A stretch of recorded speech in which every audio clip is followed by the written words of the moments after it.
watched the Herzog film, I was thinking about a dead bird that I found on the third floor of my apartment, which is really sectioned off, and our landlord doesn't really want us going up there. But sometimes I go up there,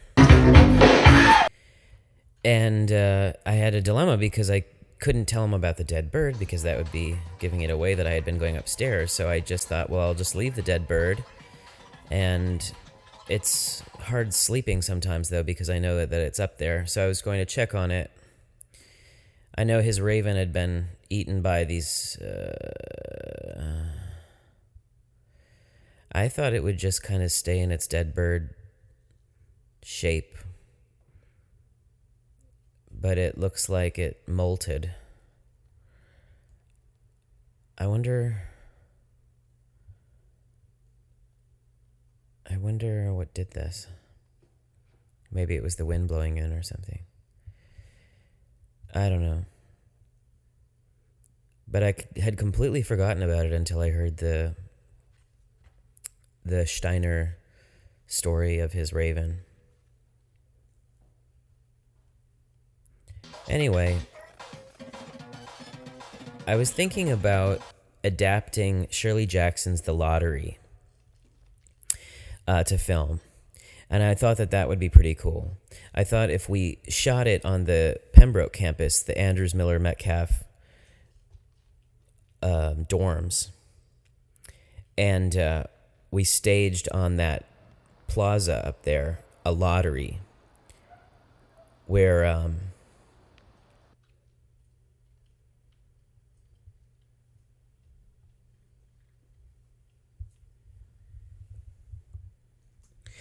I thought if we staged a lottery and have freshmen really excited and they all run out onto the plaza and start, piling up stones and rocks and they're just thrilled.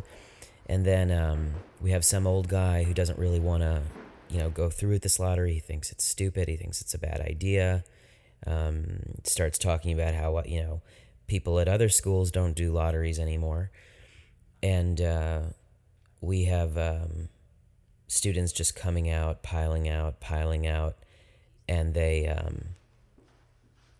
do the lottery, and then eventually we just stone to death, a sorority girl or something. Because I like the story that Shirley Jackson tells about why she wrote the lottery, which she got a lot of death threats for writing that story. But she said that we are all capable of violence, and it's when we deny it with cultural values to, when it becomes a value to say, I could never be violent. She said that's when we're susceptible to being a violent society. English at all, but my God, have you seen this? It seems like everywhere I go, there's death. Unbelievable. I mean, this mouse was like, it looks like it was actually like, anyway, more death to come. We're looking outside the window. My dad says, why do you play with these kids? And I said, because they're fun. And then he looked at me and he said, well, I don't want you playing with them anymore. And I asked, why? And he said, you could see the guilt in his face and that he was teaching me prejudice. And he said, you know what, never mind I said that. He said, you play with whoever you want.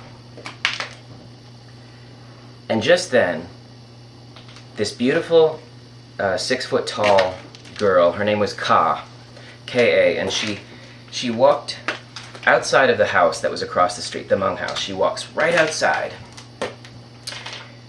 down her 5 or 6 steps. And there was something breathtaking about it. We all just stared at her. Neighbors started coming out. We were all staring at her. It looked like she was going to commit suicide or something. So she walks out and she goes into this, she's got a long dress that goes all the way down to her ankles. And she goes into this really beautiful 5th position. And she just starts doing the splits with one leg forward and one leg back. And as she goes down, Perfect splits. Then she spreads her dress out around her in a perfect circle. And then she just pees. She just urinates, saturates the whole dress. And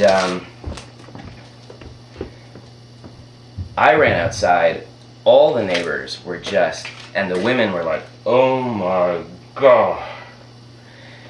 And, you know, an intercultural experience to be sure in Appleton, Wisconsin. And I feel like I never really understood it until now. At the time, I laughed. I thought this was the funniest thing I had ever seen. But now, I have a different take on it, and I feel like it would be a really cool film called The Immigrant that could be filmed in Providence, in Fox Point, because there's no shortage of white people who will judge you here. If I could just find a 6-foot-tall Asian ballerina, but I think that would be pretty cool. I also like to work with mirrors a lot, so I'll show you some of that stuff.